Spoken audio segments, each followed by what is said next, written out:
तृतीय पर्याय साधारण निर्वाचन आज मत सब्यस्त होची। ढेंकानाल जिलार कामाख्यानगर परजंग निर्वाचन मंडली में किपरि मतदान चली अच्छा कामाख्यानगर उपजिलापाल तथा निर्वाचन अधिकारी विष्णु प्रसाद आचार्य सीधा सड़क सार सहित कथा सार दुईटी निर्वाचन मंडली अधिकारी आप निर्वाचन कराउछंती तो केमती कौन सार चली बर्तमान सुधा नहीं बर्तमान सुधा आमर सब बहुत गुड़ाई जगह आरंभ हो गला कि अल्प किसी जगह यांत्रिक त्रुटि हेरिका किसी रही जो कि समस्ते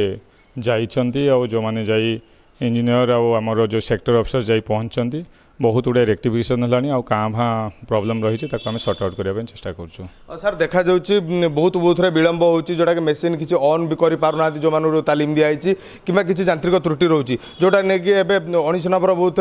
कामाख्यान बीजेडी विधायक तथा मंत्री प्रफुल्ल मल्लिक अधघंटा अपेक्षा रही है। एमती देखा गले परजंग निर्वाचन कंकड़ाहाट ब्लॉक में अनेक बहुत अचल अच्छी तो केमती कौन सार सचल कर नहीं आमर एक्चुअली मेसीन कथा आम करे जोटा कि एफएलसी होता कमिशनिंग करते सब चेक करते काँ भाँ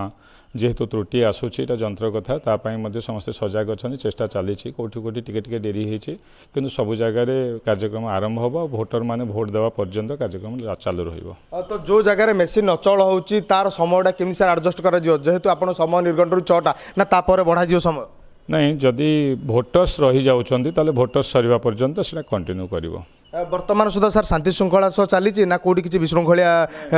कौन सेमती किछि कंप्लेन आसेनी विशृंखला संबंध। धन्यवाद सर जहाँ शुणुते सीधा सड़क कामाख्यान उपजिलापाल तथा निर्वाचन अधिकारी मुहर जे वर्तमान सुधा कामाख्यानगर परजंग दुईटी निर्वाचन मंडल शांति श्रृंखला मतदान चली जदिव किसी जगह मेसीन अचल अच्छी सचल करने जंत्री मैंने जाऊँच और समाधान हो पार। कामाख्यानगर राकेश कुमार देहुरी कनक न्यूज।